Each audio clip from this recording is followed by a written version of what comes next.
Hello buddies, hope all of you are doing well. Welcome to the platform of Civil Buddies, a platform for the aspirant by the aspirant. In this video, we are going to cover CSET 2025 as I promised. जैसा कि मैंने बोला था आपको कि मैं 2025 का paper का ब्रेकडाउन करके लाऊंगा मैथमेटिक्स का और रीजनिंग का कि किस टॉपिक से कौन कौन से क्वेश्चन आए हैं. We are here with it. और फिर उसके बाद ये रीडिंग कॉम्प्रिहेंशन, मैंने कहा था कि पिछले 15 साल में जितने भी रीडिंग कॉम्प्रिहेंशन के कीवर्ड आए हैं उनसे किस कीवर्ड से कितने क्वेश्चन आए हैं ये मैं करके लाऊंगा डिकोड. फिर अपन डिस्कस करेंगे इसके बारे में. ये सीसेट 2025 के पेपर में है. इंग्लिश कॉम्प्रिहेंशन के 29 क्वेश्चन है, क्वांटिटेटिव एप्टीट्यूड मैथमेटिक्स के 33 क्वेश्चन है और लॉजिकल रीजनिंग के 18 क्वेश्चन है. जैसा मैंने कहा था कि अब रीजनिंग का थोड़ा पार्ट कम हो रहा है, वो 15 से 20 के बीच में ही रहने वाला है. तो और ये मैथमेटिक्स का लेवल बढ़ रहा है धीरे धीरे और कॉम्प्रिहेंशन एज यूजुअल 25 से 30 के बीच में रहेंगे. ठीक है. और ये moderate to difficult, moderate to tough और मॉडरेट. ठीक है. अब मैं बात करता हूँ कि किस टॉपिक से मैथमेटिक्स में कितने कितने क्वेश्चन बने 2025 में. परसेंटेज से एक क्वेश्चन बना था, रेशियो एंड प्रोपोर्शन से एक क्वेश्चन बना था, एचसीएफ एलसीएम से 2 क्वेश्चन बने थे, क्यूब एंड डाइस से एक क्वेश्चन बना था, रिमाइंडर थ्योरम से एक क्वेश्चन बना था, साइक्लिसिटी यूनिट डिजिट से एक क्वेश्चन बना था, नंबर ऑफ समेशन एन से 1 क्वेश्चन बना था, ब्लड रिलेशन से 2 क्वेश्चन बने थे, डायरेक्शन सेंस से एक क्वेश्चन बना था, पजल से 2 क्वेश्चन थे, फैक्टर्स से 2 क्वेश्चन थे, डिविजिबिलिटी से 3 क्वेश्चन थे, मिसिंग टर्म से 1 क्वेश्चन था, परसेंटेज से 2 क्वेश्चन थे, टाइम एंड वर्क से 2 थे, टाइम स्पीड एंड डिस्टेंस से 2 थे, नंबर सीरीज से 4 थे, लॉजिकल स्टेटमेंट एंड कंक्लूजन से 1 था, मैथमेटिकल ऑपरेशन से 1 था, इनइक्वलिटी से 1 था, एक्सपोनेंट से 1, कोडिंग डिकोडिंग से 3 और नंबर से 14. जैसे कि मैंने लास्ट वीडियो में आपको बताया था कि number system is the important part of CSAT. You can look at here. आप यहाँ देख सकते हैं कि ओनली नंबर से कितने हैं 18 क्वेश्चन है. नंबर सीरीज से 14 और नंबर सीरीज से 4 और नंबर से 14. ये टॉपिक है, सब टॉपिक है किसके, नंबर सिस्टम के ही. In between HCF and LCM is also a best part. UPSC 2025 CSAT में क्वेश्चंस इजी थे बट टाइम टेकिंग थे. आप देखोगे क्वेश्चन देख के ऐसा लग नहीं रहा था सॉल्व होंगे, लेकिन जब उनको देखा गया, जब उनको ढंग से देखा जाएगा, जब उनको उनके बारे में पढ़ा जाएगा, जब उनको उनकी तरीके से क्वेश्चन सॉल्व हुए करे हुए होंगे अपने, तब जाकर वो पेपर अपने से सॉल्व होगा. UPSC CSAT is not easy. 2025 वाला सीसेट बिल्कुल भी ईजी नहीं था. ये उनके लिए ही था इजी जिन्होंने इसके ऊपर मेहनत करी थी, प्रीवियस ईयर क्वेश्चंस पे कमांड करी थी. प्रीवियस ईयर क्वेश्चंस पे अगर आपकी कमांड नहीं थी तो आपके लिए यूपीएससी 2025 बिल्कुल भी इजी नहीं था. Not at all easy for this segment, only mathematics and reasoning. क्योंकि सारे क्वेश्चन कहीं ना कहीं पीवाईक्यू से हिट थे. पीवाईक्यू से हिंट मिला हुआ था कि हाँ ऐसा ऐसा क्वेश्चन हमने कर रखा है तो हम सॉल्व करके ले जाते. अदरवाइज अगर आपको उसका प्रोसेस नहीं पता है तो यूपीएससी 2025 का पेपर बहुत टफ था होने को, बहुत टफ था. कई क्वेश्चन इसमें ईजी भी थे, जैसे कोडिंग डिकोडिंग का क्वेश्चन सेगमेंट बहुत ईजी था. डिविजिबिलिटी के 1 क्वेश्चन ईजी था, 2 क्वेश्चन टफ थे. नंबर ऑफ समेशन एन वाला ये वाला क्वेश्चन ट्रिकी था. ब्लड रिलेशन के भी क्वेश्चन ट्रिकी थे. मैं दिखाऊंगा आने वाले वीडियोज़ में कि 2025 का पेपर पीवाईक्यू से कैसे सॉल्व किया जा सकता था और पीवाईक्यू क्यों इंपॉर्टेंट है. ये नेक्स्ट सेगमेंट में अपन कवर करेंगे इसको कि क्यों इंपॉर्टेंट था पीवाईक्यू का, ताकि अपन 2025 की अहमियत, पीवाईक्यू की अहमियत 2025 के पेपर से अपन समझ सके कि हाँ अगर मैं ऐसा क्वेश्चन करके जाता तो ऐसा क्वेश्चन आया था. जैसे वो अगर आपको याद हो, एक क्वेश्चन आया था 1 2 3 4 5 6 7 8 9 और 8 7 6 5 4 3 2 1 कि इसमें कितने नंबर थे. अगर ये n स्क्वायर है तो n में कितने नंबर थे, ऐसा क्वेश्चन था. सेम का सेम रिपीट क्वेश्चन है ये प्रीवियस ईयर क्वेश्चन से. सेम का सेम कंसेप्ट रिपीट है, क्वेश्चन का स्टेटमेंट चेंज है बट क्वेश्चन सेम का सेम रिपीट है. इसलिए पीवाईक्यू की अहमियत यहाँ पर और ज़्यादा बढ़ जाती है यूपीएससी सीसेट में कि कंसेप्ट सीधे के सीधे पूछे जाते हैं, क्वेश्चन सीधे के सीधे दोबारा के दोबारा रिपीट हो जाते हैं. ओके. सो ये मैथ्स का था. यूपीएससी 2025 सीसेट में मैथ्स के किस टॉपिक में से कितने क्वेश्चन आए थे. अब जैसे मैंने बोला था आपको कि मैं आज तक 307 क्वेश्चंस के जो यूपीएससी में रीडिंग कॉम्प्रिहेंशन के पूछे हैं उनका ब्रेकडाउन करके लाऊंगा कि किस टॉपिक से किस कीवर्ड से कितने कितने क्वेश्चन पूछे गए हैं. यहाँ पर बहुत सारे कीवर्ड्स है बट सारे कीवर्ड्स उतने इंपॉर्टेंट नहीं है. जैसे अजम्पशन, एक बहुत फेवरेट कीवर्ड है यूपीएससी के लिए। इन्फेरेंस बहुत इंपॉर्टेंट कीवर्ड है यूपीएससी के लिए। एक्सप्लेनेशन और एप्लीकेशन। एप्लीकेशन का मतलब होता है अकॉर्डिंग टू पैसेज, के पैसेज है, पैसेज के दरमियान ही आंसर है, उसके अंदर ही आंसर है, उसके इर्द गिर्द आपको कुछ भी नहीं सोचना है, आपको आगे नहीं जाना है। उसमें लिखा हुआ होता है क्वेश्चन में according to the passage, according to the passage. Okay, so these are the words, I am going to read it for you. Assumptions, argument, inference, short passage. Short passage का मतलब ये होता है 2-3 लाइन के passage, बस 2-3 line का passage होगा, उसमें से एक क्वेश्चन होगा, फिर उसका आपको आंसर निकालना होगा, बस दैट्स इट। शॉर्ट पैसेज का मतलब इतना सही होता है। इम्प्लाई यानी कि जो इम्प्लीमेंटेशन हुआ है उस पैसेज में से, उसमें से आपने क्या सीखा, ऐसा करके कुछ क्वेश्चन होता है। मैसेज कि मैसेज क्या मिला है आपको पूरा पैसेज पढ़ने के बाद। सेंट्रल आइडिया के उस पूरे पैसेज में जो पोइट है, जो राइटर है, वो क्या करना चाह रहा है, वो नरेट क्या कर रहा है, वो आपका आइडिया क्या है उसका, सेंट्रल आइडिया, मुख्य संदेश क्या है उसका। Implication, sums up, explanation, application, corollary, ample, ambitious, abridge, ambivalent और एलिएंट। ये जो सारे वर्ड्स है ये एक एक बार यूज़ हुए हैं, ओनली वन टाइम, ये इतने टाइम यूज़ नहीं हुए हैं, इसलिए इनका आगे ब्रेकडाउन भी आपको नहीं मिलेगा। आगे ब्रेकडाउन उन्हीं का ही है, आगे डिटेल उन्हीं वर्ड्स की है जो ज़्यादा बार पूछे गए हैं। अब जैसे इन्फेरेंस है, ये इन्फेरेंस जैसे मैंने बताया कि इन्फेरेंस बहुत इंपॉर्टेंट कीवर्ड है यूपीएससी के लिए। 2015 में 5 क्वेश्चन, 16 में 5, 17 में 9, 18 में 6, 19 में 7, 20 में 6, 21 में 1, 22 में नहीं, 23 में 2, 24 में 4। हर साल कुछ ना कुछ इस इन्फेरेंस वर्ड से आपको कॉम्प्रिहेंशन में देखने को मिल रहा है। 5 कॉम्प्रिहेंशन के क्वेश्चन का मतलब है 5 पैसेज के इसमें क्वेश्चंस है, ठीक है। फिर आता है अजम्पशन। एज आई सेड के अजम्पशन बहुत इंपॉर्टेंट वर्ड है यूपीएससी के लिए, और ख़ासतौर से सीसेट के पैसेज सॉल्व करने के लिए। देखिए 2019 में 13 क्वेश्चन, 2020 में 10 क्वेश्चन, 2024 में 11 क्वेश्चन, अकेले 2024 में 11 क्वेश्चन है। 25 के इसमें नहीं है, क्योंकि 25 का पूरा पेपर नेक्स्ट वीडियोज़ में मैं 25 का पूरा पेपर एकदम एज इट इज़ पेपर लेके आऊँगा। फिर उसमें अपन देखेंगे कि हाँ ये क्वेश्चन करने लायक थे, ये क्वेश्चन नहीं करने लायक थे, ये क्वेश्चन पीवाईक्यू से हिट थे और ये क्वेश्चन पीवाईक्यू से हिट नहीं थे। उसमें 2025 में आपके without pen and paper, as I said in last video, जैसा मैंने पिछले वीडियो में बोला था आपको कि without pen and paper CSAT solve हो सकता है, लेकिन 2025 में इतने क्वेश्चंस नहीं थे जो बिना पेन और पेपर के सॉल्व हो सके। आपको उसके लिए प्रीवियस ईयर को देख के जाना पड़ता, आपको कंसेप्ट पता होते तब आप वो क्वेश्चन कर पाते, अदरवाइज नंबर सीरीज़ के इतने टफ क्वेश्चन थे, आप नहीं अटैम्प्ट नहीं हो पाते अपने से, अगर अपन ने पीवाईक्यू को ढंग से नहीं देखा है, उसके कंसेप्ट को ढंग से नहीं समझा है। इसलिए PYQ is the king. As I said कि सारी बात पीवाईक्यू से शुरू होती है और पीवाईक्यू पे ही ख़त्म होती है। इम्पोर्टेंट है ये जो मैं बोल रहा हूँ कि पीवाईक्यू इज़ इम्पोर्टेंट। ध्यान से एकदम हर चीज़ को सुन के, समझ के, सोच के कि क्या करना है अपन को, तब जाके सीसेट पास होगा। जीएस में बहुत अच्छे मार्क्स आने के बाद सीसेट में क्वालिफाइंग मार्क्स नहीं आना, इसे बहुत बड़ी मिस्टेक कि यार सीसेट पास नहीं हो रहा है। तो सीसेट का पास करने का एक ही तरीका है कि पीवाईक्यू के ऊपर कमांड करो। जैसे कि अभी ये अजम्पशन अगर अपन ने आज ढंग से पढ़ लिया, अजम्पशन के इतने क्वेश्चन अपन ने ढंग से कर लिए, उसके बाद 2026 में जितने भी अजम्पशन के क्वेश्चन आएंगे, अपन का एक बेसिक स्ट्रक्चर तैयार है ना, कि बेसिक अजम्पशन, अगर अजम्पशन आएगा तो अपन को क्या कैसे आंसर करना है। We know it very well कि अगर अजम्पशन दिख रहा है तो मेरे को किस प्रोसेस से सॉल्व करना है। एक प्रोसेस होता है क्वेश्चन सॉल्व करने के लिए, एक प्रोसेस है कि उस प्रोसेस के अकॉर्डिंग आप क्वेश्चन सॉल्व करो।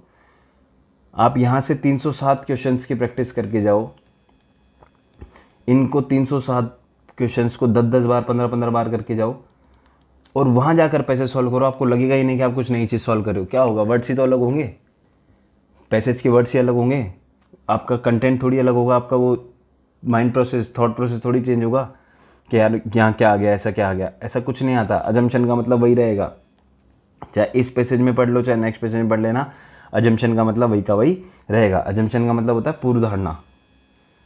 जैसे कि मान लीजिए एक आपको पैसेज लिखना है, एक आपको किसी भी चीज़ के ऊपर पैसेज लिखना है, तो आपकी उसकी पहले थिंकिंग रही होगी कि यार क्या सोचकर मैंने पैसेज लिखा है। जैसे मान लो कोई आपने किसी बच्चे को लाइब्रेरी में 10 घंटे पढ़ता देखा, अब आपको उसके ऊपर पैसेज लिखना है, आपने उसके ऊपर पॉजिटिव बातें लिख दी, तो अब वहाँ से क्वेश्चन पूछता है पेपर में कि इस पैसेज के पहले कवि की क्या पूर्व रही होगी।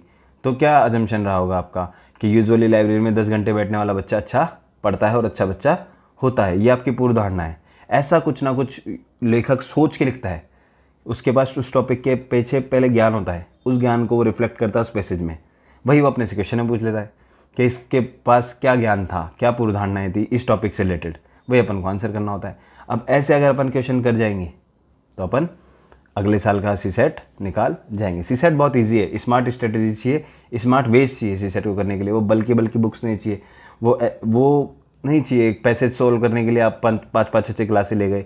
नहीं, आप सिर्फ प्रीवियस ईयर क्वेश्चन को करो और ढंग से करो, एकदम देख के कंसेप्ट के साथ करो। रटना नहीं है, बिल्कुल भी रटना नहीं है। मैंने देखा है कि अपन सीसेट के क्वेश्चंस भी रटने लग जाते हैं, जैसे सेम के सेम आएंगे। जीएस के क्वेश्चन रटते हैं अपन, कोई दिक्कत नहीं है, हाँ कि वो रिपीट हो जाएंगे या वो सेम की सेम चीज़ है। अगर राष्ट्रपति का क्वेश्चन आए तो अपन को राष्ट्रपति रटना है, वो पता है। बट अपन मैथ्स के क्वेश्चन रटने लग जाते हैं कि हाँ ऐसा ऐसा क्वेश्चन आया था, ऐसे ऐसे करना है। नहीं, वो क्वेश्चन सेम होता है लेकिन उसका पूछने का पैटर्न अलग हो जाता है। You know my dialogue is that Gangadhar ही शक्तिमान है। वो गंगाधर ही शक्तिमान है, अपन पहचानना भूल गए कि हाँ ये वही गंगाधर है जिसको मैं देख के आया था, पेपर में अपन को शक्तिमान लगता है, और अपन उसको सॉल्व नहीं कर पाते हैं। फिर एक वर्ड आता है आपका इंपॉर्टेंट वर्ड, कोरोलरी। ये भी बहुत इंपॉर्टेंट वर्ड हुआ करता था 19 तक, उसके बाद से इसमें पूछने बंद कर दिया। 2 2 1 1 2 बस देख लेंगे अपन कोरोलरी वाला भी कि हाँ इसको कैसे सॉल्व किया जाता है। फिर आता है एप्लीकेशन, आज तक भी बहुत इंपॉर्टेंट है ये एप्लीकेशन का मतलब होता है अकॉर्डिंग टू द पैसेज, कि अकॉर्डिंग टू द पैसेज। अब क्वेश्चन में कुछ पूछा, पैसेज में कुछ था, अब पैसेज के अकॉर्डिंग ही पूछ लिया कि पैसेज के अकॉर्डिंग इसका क्या मतलब है, पैसेज के अकॉर्डिंग पुअर कौन है, पैसेज के अकॉर्डिंग सस्टेनेबल डेवलपमेंट क्या है, पैसेज के अकॉर्डिंग कैसे क्या हो सकता है, पैसेज के अकॉर्डिंग क्या सॉल्यूशन है, ऐसे करके क्वेश्चन पूछता है। अब देखना आप नीचे कितने ब्रेक डाउन में करता हूँ कितने क्वेश्चन हैं। 2015 में 8 क्वेश्चन, 16 में 6 क्वेश्चन, 17 में 2 क्वेश्चन, 18 में 6 क्वेश्चन, 19 में नहीं था, 20 में नहीं था, 21 में 7 क्वेश्चन, 22 में 15 question according to the passage, 15 question. CSAT जिसकी क्वालिफाइंग मार्क्स है 27 question only, here 15th question you are getting from according to the passage. अगर आपको ये पता है कि पैसेज कैसे सॉल्व करते हैं अपन, पैसेज को अकॉर्डिंग टू द पैसेज का आंसर कैसे निकालते हैं, तो कैसे सी सेट फेल हो सकते हैं अपन। हर सेगमेंट में कुछ ना कुछ, तीनों सेगमेंट में कोई ना कोई सेगमेंट ऐसा होता है हमेशा जो टफ होता है एक साइड, और एक सेगमेंट ऐसा होता है जो बहुत ईजी होता है। 2023 के सी सेट के पेपर में मैथ्स का सेगमेंट बहुत टफ था, वहीं जो अपना ये वाला सेगमेंट था कॉम्प्रिहेंशन वाला स्लाइटली ईजी था कि हाँ क्वेश्चन सॉल्व हो सकते थे। उससे पहले जो चॉइस वाला पेपर था उसमें मैथ्स थोड़ी ठीक ठाक थी, लेकिन पैसेज ऐसे थे कि 2 ऑप्शन में लग रहा था दोनों आंसर है। अब कैसे किया जाए, तो उसको सॉल्व करने के लिए अपन को क्या करना है, प्रीवियस ईयर पे कमांड करनी है। Think about it, only previous year question paper, only 10 to 15 years, max to max 800 question, max to max 1000 question only. I will solve 2015 paper on this YouTube channel. You will know that what is the value of PYQ, and I will break down 2025 paper from PYQ. That if you have done that question, you have easily done that question in paper also. So do not waste your time in various coachings, various ways. Preparation for SSC, by doing preparation for SSC. This is UPSC aptitude test. Aptitude in a officer in hard times, in tough times, कि वो कैसे निकल के आता है, इतने बड़े बड़े पैसे जो उसको कैसे क्रक्स निकालेगा। एक क्रक्स भी है अपना कीवर्ड, क्रक्स। बहुत क्वेश्चन आते हैं क्रक्स के, ताकि कर सके, करना ही वही है जाके आपको क्रक्स ही तो निकालना है कि इतनी बड़ा मुद्दा था, उसको कैसे क्या सॉल्व करना है। आपसे क्रक्स ही पूछा जाएगा कि क्या मुद्दा है, मुद्दा बता दो आप मेरे को, बस that's it. Short passage, as I said, short passage 3 line का पैसेज होता है, उसमें से एक क्वेश्चन होता है, 1 2 5 फिर आने बंद हो गए। अब 25 में एक आधा क्वेश्चन होगा तो अपन देख लेंगे। मैसेज के पूरा पैसेज पढ़ने के बाद आपको क्या संदेश मिला, ठीक है। 15 में 2 क्वेश्चन, 16 में 3 क्वेश्चन, 17 में 3 क्वेश्चन, 18 में 5 क्वेश्चन, 19 में 2 क्वेश्चन, 20 में 4 क्वेश्चन, 21 में 2, 22 में 1, 23 में 8 क्वेश्चन, 24 में 3 क्वेश्चन, ठीक है। ये मैसेज वाले क्वेश्चन थे। समसअप, ये समसअप अपने कुछ वर्ड्स का मिक्सअप है, मैंने खुद ने करा है। सम्स अप में क्रक्स भी आता है, की नोट भी आता है, मेन आइडिया भी आता है, रिफ्लेक्ट भी आता है, अर्क्स भी आता है, मेन आइडिया भी आता है और अर्क्स भी आता है। इसमें देखने वाली बात यह है कि इसमें क्रक्स ज़्यादा पूछाता है। क्रक्स क्या निकला, आपका संदेश क्या निकला, निहितार्थ क्या था इसके अंदर, what is the conclusion of that passage, what do you know about it, कि आपने 4-5 लाइन पढ़ के आपने सीखा क्या, दैट्स इट। ठीक है, तो एक क्वेश्चन, दो क्वेश्चन, फिर कोई क्वेश्चन नहीं, फिर 3 क्वेश्चन, फिर 1 क्वेश्चन, फिर 3 क्वेश्चन, फिर 3 क्वेश्चन। अभी जैसे इम्प्लाई है, इम्प्लाई मतलब उसमें से ही कि आप इम्प्लाई क्या कर पाए उस पैसेज में से ही। इम्प्लाई क्या कुछ भी पूछ लेता है, क्रिटिकल इंटरफेरेंस पूछ लेता है या कुछ भी पूछ लेता है। फिर 2017 में 3 क्वेश्चन है, 19 में 3 क्वेश्चन है, 20 में 3 क्वेश्चन है, 21 में 1, 22 में 2, 23 में 6 क्वेश्चन है इम्प्लाई के। ठीक है, we will look it after some time, देखेंगे ये पैसेज। मैं आपको कीवर्ड्स के अकॉर्डिंग ही देखूँगी, कीवर्ड्स से ही पढ़ेंगे। जितने भी पैसेज आए हुए हैं, जैसे अजम्पशन का कोई पैसेज आए हुए हैं, अजम्पशन के एटलीस्ट मान लीजिए 50 पैसेज है, तो अपन उन सबको 1 गो में करेंगे। एक बार अजम्पशन को करना सीख लिया, फिर उसके बाद 50 के 50 क्वेश्चन करेंगे। फिर चाहे अजम्पशन के कितने भी क्वेश्चन अपने पास आ जाए, अपन उसको सॉल्व करके ले जाएंगे, कोई दिक्कत वाली बात नहीं होगी। ऐसे कैसे मैथ्स का है, मैथ्स में अपन ने नंबर सिस्टम ढंग से पढ़ लिया। Number system is very most important topic for UPSC CSAT. जैसे मैंने आपको दिखाया था, देखिए 4 क्वेश्चन ये रहे, 14 क्वेश्चन ये रहे, 18th question from only number system and the cut off is 27 question. Think like that. किसी ने मेरे को कहा था कि मैथ्स बहुत हार्ड आती नहीं है, अपन अजम्पशन बना के रखते हैं यूपीएससी सीसेट के लिए कि मैथ्स बहुत टफ है, मैथ्स बहुत टफ है, मैथ्स बहुत टफ है, मैं मैथ्स छोड़ के जाऊँगा। ऐसा नहीं होता है, मैथ्स बहुत ईजी होती है। प्रीवियस ईयर क्वेश्चन के ऊपर आपकी कमांड होनी चाहिए, दैट्स इट। अगर आप, मैं आपको जब कराऊंगा, जब आपको मैं बताऊंगा कि अगर आपने ये क्वेश्चन करा होता तो आप इजी वे में क्वेश्चन करके ले जाते, इजी वे में आप ये क्वेश्चन करके ले जाते। अपन घबरा जाते हैं, घबराना नहीं है। पेपर अपने हाथ के नीचे हैं, उसको सर के ऊपर चढ़ने नहीं देना है। अगर उसको सर के ऊपर चढ़ने दिया तो वो फिर आपको क्लियर नहीं कर पाएगा, फिर आप उसको क्लियर नहीं कर पाओगे। So that's how we are going to end this video. For the next video